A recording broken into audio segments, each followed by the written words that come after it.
महानगरपालिका निवडणूक मतमोजणीच्या धामधुमीत शुक्रवारी नागपुरातील सतरंजीपुरा परिसरात एका घरासमोर रक्ताच्या थारोळ्यात पडलेला एक तरुण आढळल्यानं खळबळ उडाली।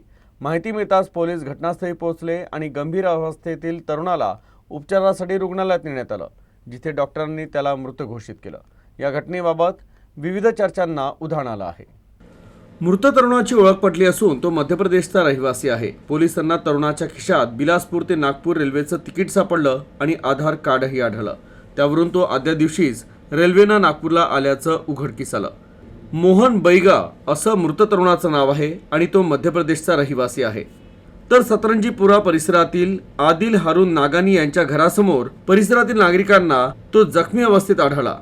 स्थानिकांनी तत्काळ पोलिसांना माहिती दिली। प्राथमिक पोलीस तपासात असं दिसून आलं की हा तरुण चोरीच्या उद्देशानं घरात शिरला होता आणि पळून जाताना वरच्या मजल्यावरून पडला असावा आणि तो गंभीर जखमी झाला असावा। यात त्याचा मृत्यू झाला। तर पोलीस या प्रकरणाचा कसून तपास करत आहे। मात्र या घटनेनं परिसरात खळबळ उडाली आहे। आम्हाला त्या ठिकाणी एक इसम बेशुद्ध अवस्थेत पडलेला मिळून आला।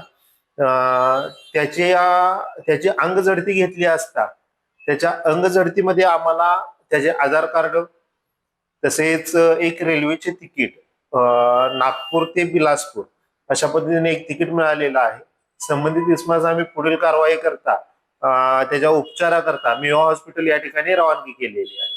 तसेच तो कोणत्या उद्देशाने आलेला होता किंवा त्याच्यासोबत आणि कोण व्यक्ती होत्या का याचा तपास करणे बाकी आहे।